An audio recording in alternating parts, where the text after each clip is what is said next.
An arrogant HOA thought they could take a family's mountain property in eastern Tennessee. That was their first mistake. I knew trouble was coming the moment I saw the fresh tire tracks cutting across my lower pasture before sunrise. The tracks hadn't been there the night before. I would have noticed. My name is Cole Harrison. I'm 58 years old, a retired electrical grid supervisor, and I live on the same property my grandfather bought after returning home from World War II.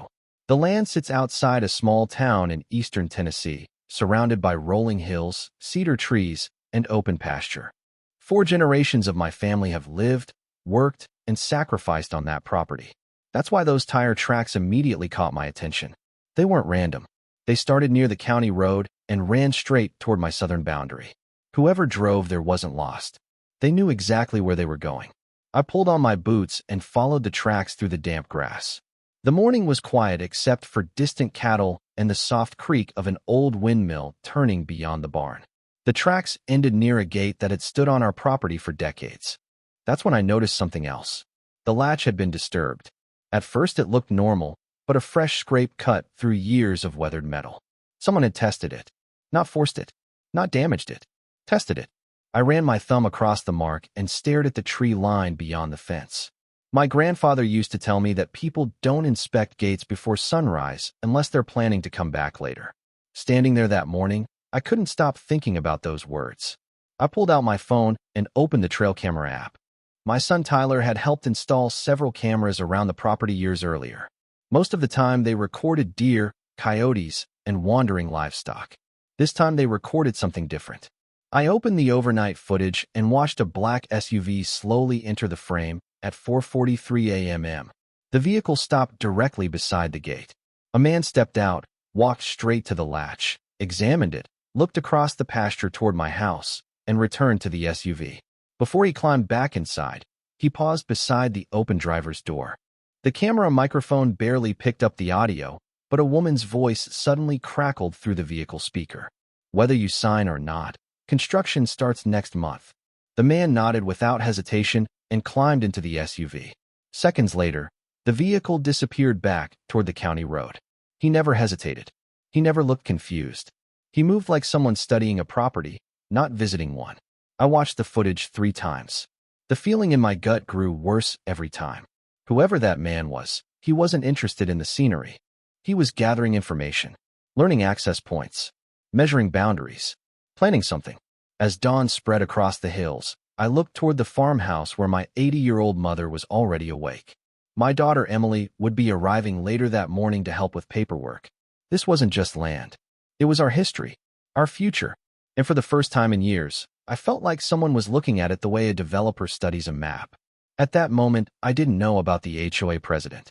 I didn't know about the developers, the fake paperwork, the hidden surveillance, or the courtroom battle that would eventually expose everything.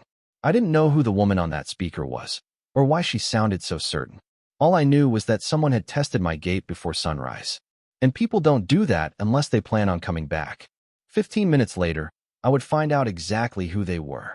After Victoria Hale and her people finally drove away, I stood at the gate for a long time watching the dust settle over the gravel road. Most people probably would have focused on the offer she made or the threat hidden inside her final words. I couldn't. My attention kept drifting back to the land itself. Victoria looked at my property and saw development phases, lot numbers, and future profits. I looked at the same hills and saw my family's entire history.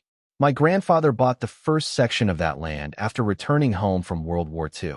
Back then he didn't have much money, but he had enough determination to clear fields, repair fences, and slowly build a future.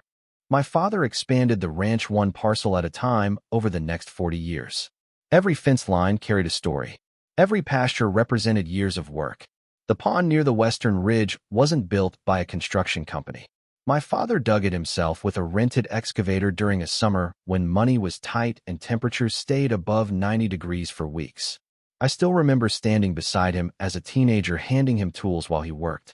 Years later, that same pond became the place where he taught my daughter Emily how to fish. I can still picture her holding a fishing rod nearly twice her height, while my father patiently untangled her line for the 5th time that morning. My son Tyler learned different lessons on that ranch. The old tractor parked behind the equipment shed still carries scratches from the first summer he learned how to drive it. Some people see worn-out equipment. I see memories. Near the horse barn, faint pencil marks remain on a wooden support beam. Every few years my wife and I measured the kids and marked their heights as they grew. Emily's marks are still there. Tyler's too. Even after all these years, I can't walk through that barn without stopping to look at them. That is what Victoria Hale never understood. She thought she was negotiating over acreage. She wasn't. She was trying to put a price tag on memories. That afternoon I walked through the farmhouse and stopped in my father's old office. Inside the bottom drawer of his desk sat a folded letter I had read dozens of times since he passed away. The paper had become worn along the creases. I unfolded it and read the final paragraph again. Most of the letter discussed family, responsibility, and hard work. The final sentence was the one that always stayed with me. Promise me this land stays with the family. Every time I read those words, I felt the same responsibility settle onto my shoulders. It wasn't about ownership. It was about stewardship. Outside, life on the ranch continued as normal. My mother watered flowers near the porch. Emily worked through invoices at the kitchen table. Tyler repaired a section of fencing near the north pasture. Everything looked peaceful. Yet beneath that peace, something felt different now. The tire tracks were gone, but the feeling they created remained. 2 days later, I checked the trail cameras again. Nothing unusual appeared. The following morning, still nothing. Then on the third day, I found fresh tire tracks near the southern boundary once again. Whoever had inspected my gate before sunrise wasn't finished studying the property. And this time, they had come back. 3 days later, the first orange survey ribbon appeared inside my property line. I found it tied to a cedar sapling nearly 40 yards beyond the southern fence. At first I thought it might have blown in from a neighboring property. Then I found a second ribbon, and a third. By the end of the morning, I counted 9 of them stretching across a section of pasture that belonged entirely to my family. I stood there staring at the bright orange markers fluttering in the breeze and felt the same knot form in my stomach that I had felt when I watched the trail camera footage. Somebody wasn't preparing to ask permission. Somebody was preparing to act like permission had already been granted. I removed every ribbon I found and tossed them into the bed of my truck. The next morning, more appeared. This time they were even farther inside the property. That was when I decided to send my drone into the air. My son Tyler had purchased the drone a few years earlier to help monitor livestock and inspect fence lines after storms. Within minutes, I had a clear aerial view of the southern ridge. What I saw immediately raised more questions than answers. A narrow path had been cleared through brush just beyond my property boundary. Fresh tire tracks cut across an area that had been untouched only a week earlier. Several men were standing beside survey equipment near a section of land that bordered my pasture. They weren't technically on my property, but they were close enough to study every inch of it. I recorded everything before bringing the drone back down. That evening, I reviewed the footage with Tyler and Emily around the kitchen table, while my mother listened quietly from her chair near the window. Nobody liked what they were seeing. The next afternoon, I discovered something even stranger. I was repairing a section of fence near the cedar grove when I heard a faint electronic click. It was so quiet that I almost ignored it. Then I heard it again. I looked toward the trees and noticed a brief flash of sunlight reflecting off glass. At first, I thought it might be an animal camera. Then the reflection moved. Someone was watching me. I slowly walked toward the tree line. The reflection disappeared. By the time I reached the area, 2 men stepped out from behind the cedars. Both carried expensive cameras with long telephoto lenses. One wore a safety vest. The other carried a clipboard. They immediately introduced themselves as environmental consultants working for Willow Creek Estates. According to them, they were documenting local wildlife and vegetation for future planning purposes. It sounded official. It also sounded ridiculous. Every photograph they had taken pointed toward my ranch house, my equipment sheds, my gates, and me. None of it focused on wildlife. None of it focused on vegetation. I asked why they were photographing my property. One of them gave a rehearsed answer about regional documentation and visual assessments. The explanation didn't pass the smell test. They weren't studying the land. They were studying me. They wanted to know my routines. They wanted to know where I worked, where I drove, where I spent my time, and how I reacted. For the first time, I began to understand what Victoria Hale was really doing. This wasn't a simple real estate negotiation. It was a strategy. The survey ribbons. The drone activity. The cameras. The early morning visit to my gate. Every piece fit together. Somebody was gathering information. Somebody was building a file. Somebody was preparing for the next move. As the two men finally left the cedar grove, I watched them disappear toward a waiting SUV parked near the county road. The feeling that settled over me wasn't anger. It was certainty. A trap was being built. The only question was when they planned to spring it. The trap finally revealed itself 5 days later in the form of a stack of certified envelopes sitting inside my mailbox. There were 11 of them. At first I thought it might be some kind of clerical mistake. Then I saw the return address. Willow Creek Estates Homeowners Association. I carried the envelopes back to the house and spread them across the kitchen table. My daughter Emily walked in just as I opened the first one. According to the HOA, I was responsible for excessive noise violations. The second letter accused me of improper livestock management. The third claimed environmental damage. The fourth referenced unauthorized land modification. By the time I finished reading all 11 notices, the accusations had become almost laughable. The problem was that none of them were intended to be true. They were intended to create a record, a paper trail, a history of complaints. Emily sat quietly across from me, reading copies while shaking her head. My mother listened from the other side of the room and kept asking the same question. How can they accuse us of things they know aren't true? I didn't have an answer. What bothered me wasn't the content of the letters. It was the strategy behind them. Every accusation carried official language. Every document looked legitimate. Every page was carefully written to create the appearance of authority. Whoever prepared them understood exactly how paperwork can intimidate people. I called Michael Grant that afternoon. Michael had handled legal matters for my family for nearly 20 years. If anyone understood property disputes in eastern Tennessee, it was him. The following morning, I drove into town carrying the entire stack of documents. Michael spent nearly an hour reading through every page. The more he read, the less he spoke. Finally, he leaned back in his chair and folded his hands. "This isn't about violations," he said. "This is about positioning." I asked him what that meant. He opened one of the notices and pointed to several paragraphs buried beneath the accusations. The language repeatedly referenced property suitability, development concerns, environmental assessments, and future compliance requirements. None of it made sense for a private ranch located completely outside the HOA. That's when Michael said something that immediately caught my attention. "I think they're building a justification." Those words stayed with me. Building a justification. Suddenly the survey ribbons, the cameras, the gate inspection, and the certified letters all felt connected. Before I left his office, Michael handed me one final document that had arrived through a public records request he submitted earlier that week. The moment I unfolded it, my stomach dropped. It was a development map, a detailed planning map for Willow Creek Estates expansion. Roads, lots, utility routes, green spaces, future amenities. And right in the middle of it was my property. More than 300 acres of my family's land had already been colored, labeled, and incorporated into future development phases.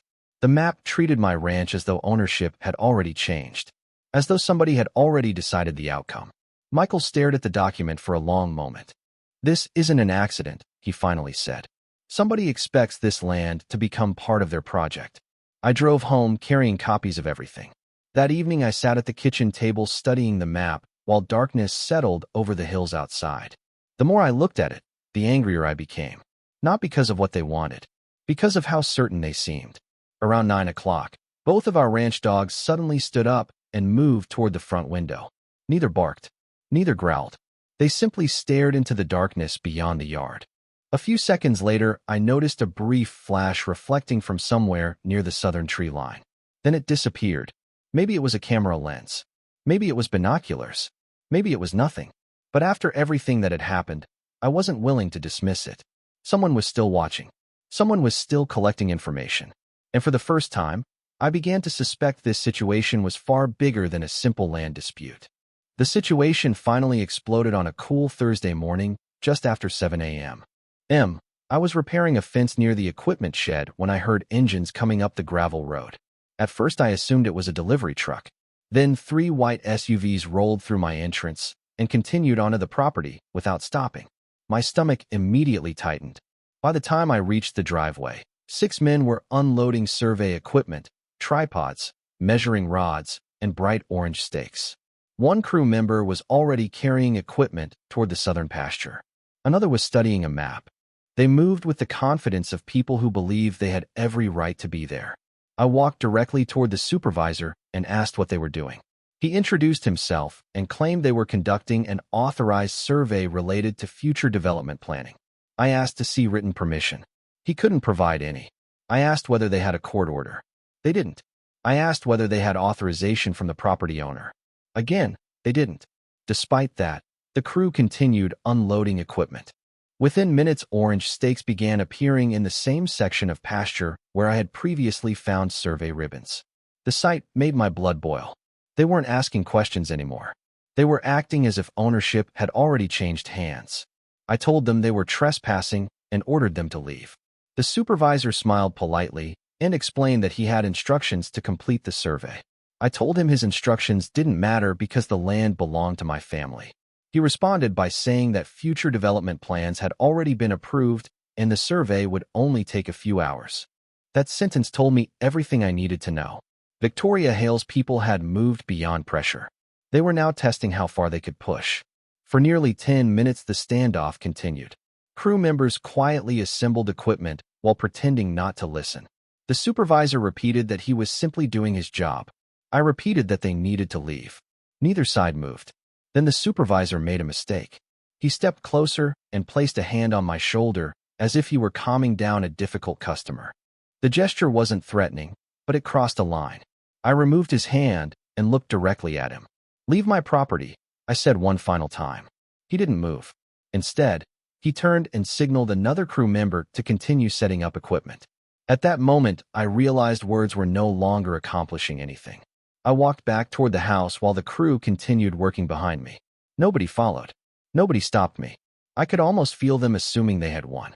From the porch, I looked across the pasture and saw orange stakes appearing deeper inside family land my grandfather had worked his entire life to protect.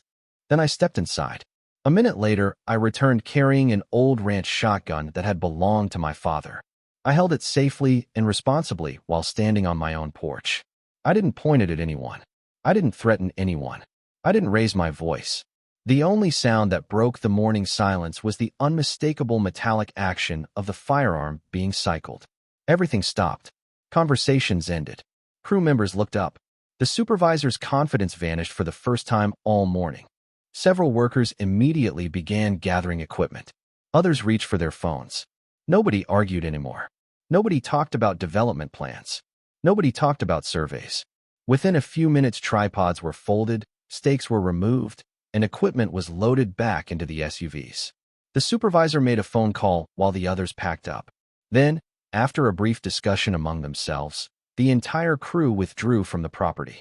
They left far more quickly than they had arrived. Standing on the porch, I watched the last SUV disappear down the gravel road. Part of me hoped common sense had finally returned. But deep down, I already knew Victoria Hale wouldn't accept defeat that easily. She had failed to take control of my land. Her next target would be something much easier to attack: my reputation. Less than 20 minutes after the survey crew left my property, 2 sheriff's deputies arrived at the ranch. By then, I already expected it. People who push boundaries rarely admit they were wrong when those boundaries stop them. They simply change tactics. The deputies were professional and respectful from the moment they stepped out of their vehicles. One of them explained that a complaint had been made regarding a confrontation involving survey personnel. I invited both deputies onto the porch and showed them exactly what had happened. Fortunately, my son Tyler had installed security cameras around the house years earlier. Between the porch cameras, driveway cameras, and trail cameras, nearly every minute of the incident had been recorded. We sat together in the living room and reviewed the footage. The videos showed the survey crew entering private property without permission. They showed me repeatedly instructing the men to leave. They showed survey markers being placed inside my pasture. Most importantly, they showed that nobody had been threatened and nobody had been harmed. When the review was finished, one deputy nodded and closed his notebook. The other thanked me for my cooperation. Within an hour, they were gone. I assumed common sense had finally prevailed. I was wrong. By that evening, a completely different version of events had already begun spreading across social media. My daughter Emily was the first person to discover it. She walked into the kitchen carrying her tablet with a worried expression on her face. Several community groups had started sharing posts describing me as a dangerous ranch owner who had supposedly intimidated innocent survey workers. One post referred to me as unstable. Another called me aggressive.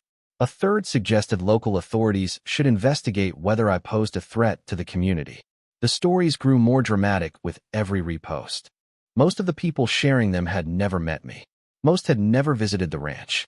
Yet many spoke with complete certainty about something they knew nothing about.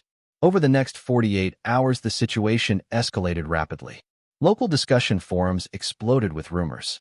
Photos of my property appeared online. Some images had clearly been taken from public roads. Others seemed to come from angles that suggested someone had been watching the ranch for quite some time. Then the local news became involved. A short article appeared online describing a dispute between a homeowner and survey crews connected to a development project. The facts were incomplete. The speculation was not. Before long, a news van appeared on a ridge overlooking part of my property. The crew never entered the ranch, but their cameras remained pointed toward it for most of the afternoon. Standing on my porch, I watched them through binoculars and realized something important. Victoria Hale had failed to gain control of my land. Now she was trying to gain control of the story. If enough people believed I was unreasonable, difficult, or dangerous, then every future action she took could be framed as a response rather than an attack. It was a strategy designed to isolate me, to make me appear guilty before any facts were examined. Michael Grant warned me not to respond publicly. The truth doesn't need to shout, he told me. It only needs evidence. He was right, but that didn't make the situation easier. For the first time since this conflict began, the battle wasn't happening at my gate or in my pasture. It was happening in public opinion. And unlike survey crews, rumors don't leave when you ask them to. As darkness settled over the hills that evening, I looked out across the ranch and wondered how far Victoria Hale was willing to go. The answer arrived 3 days later when a man I had never met called Michael Grant and asked for a private meeting. 3 days after the media campaign began, Michael Grant called and told me someone wanted to meet in private. The man refused to discuss details over the phone. He wouldn't send an email. He wouldn't leave a message. All he would say was that he had information related to Willow Creek Estates and that he no longer felt safe keeping it to himself. The meeting took place the following afternoon in the back room of a small diner 20 miles from my ranch. The man introduced himself as Ryan Mercer. I recognized the name immediately. Several months earlier, I had seen it listed in a planning document connected to Willow Creek Estates. Ryan had worked as a project coordinator for one of the development firms involved in the expansion. He looked exhausted. He kept checking the windows and glancing toward the parking lot as if he expected someone to follow him. After a few minutes, he placed a small USB drive on the table and slid it toward Michael. "Everything is on there," he said. "Emails, maps, financial projections, meeting notes, internal presentations. If they're doing what I think they're doing, you'll find it." Michael asked him why he was coming forward now. Ryan lowered his voice. "Because they blamed me when the survey operation failed." According to Ryan, the developers and HOA leadership had become increasingly aggressive over the previous year. What began as a standard expansion project eventually evolved into something very different. The moment Michael inserted the USB drive into his laptop, we realized Ryan wasn't exaggerating. Hundreds of files filled the screen. Internal communications stretched back nearly 18 months. Planning documents outlined future development phases. Financial reports projected profits. Property maps identified parcels targeted for acquisition. Then we found the document that changed everything. It was a development map almost identical to the one Michael had previously obtained through public records. The difference was that this version included internal notes. Several sections of my property had already been divided into future residential lots. Roads had been designed. Utility routes had been planned. Sales projections had been calculated. The most shocking discovery came a few folders later. There were spreadsheets showing reservation deposits connected to parcels located on land the developers did not own. Some buyers had already placed money on future lots. Marketing materials described those lots as part of a future expansion zone. In other words, they were selling a vision based on property that still belonged to my family. Ryan then showed us internal emails exchanged between developers and HOA leadership. One message discussed my ranch as if ownership transfer were inevitable. Another referenced ongoing pressure strategies designed to encourage cooperation. Yet another suggested that negative publicity could help create leverage. The deeper we dug, the worse the picture became.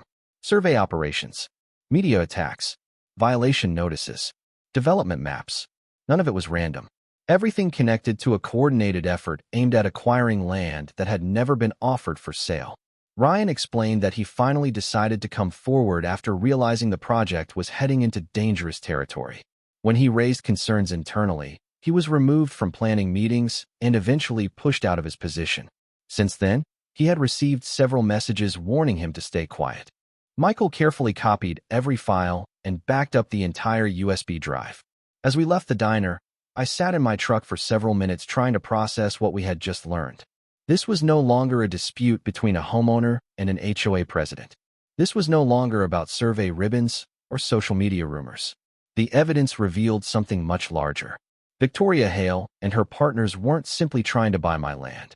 According to the documents sitting on Michael's laptop, they had already built part of their business model around taking it. And now, for the first time since this conflict began, we finally had proof. The evidence Ryan Mercer brought us changed the direction of the entire case, but evidence sitting on a laptop doesn't automatically change public opinion. For months, Victoria Hale had controlled the narrative. She portrayed me as an unreasonable landowner standing in the way of progress. Even after Ryan came forward, many people still believed the version of events they had already heard. Michael Grant understood that winning in court would be much easier if the truth reached the public first. That's why he contacted investigative reporter Sarah Mitchell. Sarah wasn't interested in rumors, anonymous accusations, or social media drama. She built her reputation by following documents wherever they led. When she arrived at my ranch, she spent very little time asking emotional questions. Instead, she asked for evidence. Over the next several hours, we showed her everything. The trail camera footage of the SUV inspecting my gate before sunrise. The survey ribbons appearing inside my property line. The drone footage documenting activity near the southern boundary. The certified violation letters. The development maps. The photographs. The timelines. Most importantly, Michael showed her the documents Ryan had provided. Sarah listened carefully but accepted nothing at face value. Before publishing a single word, she wanted independent verification. Over the next week, she became a constant presence throughout the county. She visited the county records office multiple times. She compared deeds, plats, easements, and property maps against Willow Creek Estate's development plans. She filed public records requests. She reviewed planning commission documents. She interviewed neighboring landowners who had experienced similar pressure tactics during previous expansion efforts. The deeper she investigated, the more inconsistencies she found. Several public statements made by Willow Creek leadership directly conflicted with county records. Certain development timelines didn't match ownership records. In some cases, future lot layouts appeared on planning documents months before any legal right to the land existed. Sarah wasn't discovering a single mistake.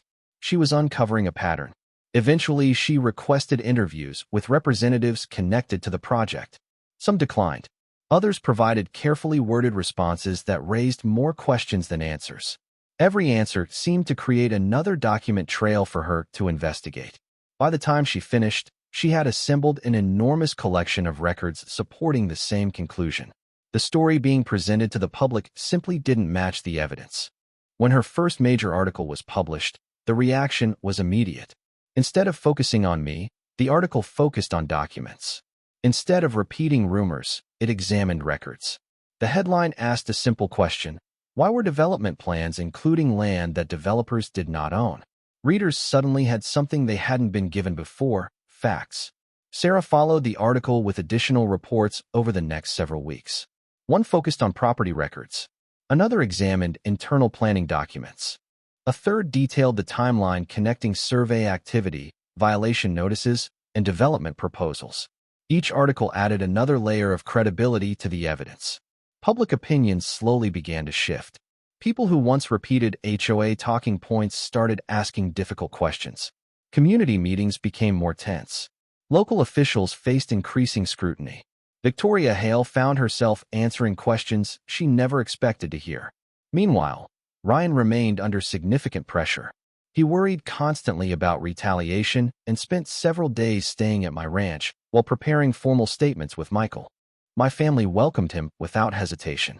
Every evening, our kitchen table disappeared beneath stacks of documents, county records, printed emails, maps, and legal notes. Sarah occasionally joined us to review timelines and verify details. For the first time since this entire ordeal began, the truth wasn't merely defending itself. It was advancing. Victoria Hale had spent months trying to control the story. Now the story was escaping her control. And with the court date approaching, every new document Sarah uncovered made it increasingly difficult for anyone to ignore what the evidence was showing. The courtroom was packed on the morning of the hearing. Reporters filled several rows near the back. Local residents lined the benches. Some had followed the story since the beginning. Others had come because Sarah Mitchell's investigations had raised questions that could no longer be ignored. Across the room sat Victoria Hale and her attorneys. For months, she had projected confidence. She had acted like the outcome was already decided. But that confidence seemed noticeably weaker now.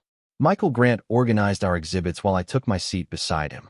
Looking around the courtroom, I couldn't help thinking about how this entire ordeal had started. A few tire tracks before sunrise. A gate latch someone thought I wouldn't notice. Now everything had led here. The hearing began with arguments from both sides. Victoria's attorneys attempted to frame the dispute as a simple disagreement between a property owner and a development project. Michael responded by introducing evidence piece by piece.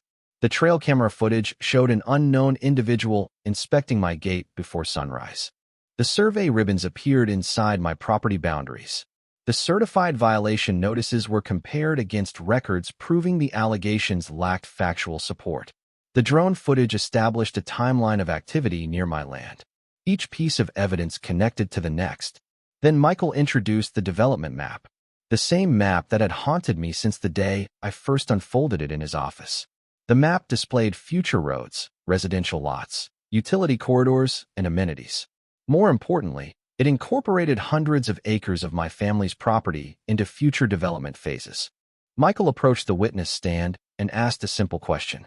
When was this document created? The answer came directly from project records. Nearly 6 months before anyone had obtained ownership of the land. Several people in the courtroom exchanged glances. Michael then introduced additional planning documents recovered from Ryan Mercer's files. Lot layouts had been prepared. Revenue projections had been calculated. Marketing materials referenced future parcels. Some records even discussed projected sales activity. All of it was built around land that remained privately owned. Michael asked another question. Were these future lots being planned and promoted before ownership existed? This time the room became noticeably quieter. The question hung unanswered for several seconds. That silence said more than any speech could have. Then Ryan Mercer took the stand. His testimony connected the remaining pieces.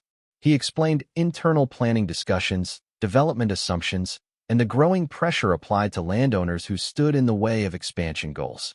He identified emails, planning files, and meeting notes that matched the timeline already established by the evidence. Sarah Mitchell's reporting further strengthened the case. Public records requests, county documents, property maps, and interviews all pointed toward the same conclusion. The story being told publicly never matched what the documents actually showed. By the time closing arguments arrived, the case no longer resembled the narrative Victoria Hale had spent months promoting. The judge reviewed the evidence carefully before delivering the decision. The claims against me were dismissed. The court found that the allegations presented against me were not supported by the evidence introduced during the hearing. Then came the statement I will never forget. The judge looked down at the documents before him and said, "The evidence tells a very different story than the one that was presented to this community." Those words carried more weight than months of rumors ever could. Additional records were forwarded for further review by the appropriate authorities. The hearing ended without drama, but it ended with clarity. Outside the courthouse, reporters gathered near the steps waiting for comments. I thanked Michael, Ryan, Sarah, and my family before speaking briefly. "The truth takes time," I said, "but eventually it catches up." By sunset, I was back at the ranch. The hills looked exactly as they had before any of this began. My mother sat on the porch. Emily and Tyler stood nearby. Together we walked toward the same gate where I had discovered those tire tracks months earlier. The same gate someone tested before sunrise. The same gate Victoria Hale believed she could eventually control. I reached for the latch and pulled it closed. The metal clicked into place with a familiar sound. In that moment, there were no survey ribbons, no rumors, no cameras hidden in the trees, and no questions about who owned the land. The ranch was still ours. The history was still ours. And as darkness settled across the Tennessee hills, I realized the fight had never been about acreage alone. It had been about protecting the people and memories tied to every acre. That night, those memories remained exactly where they belonged.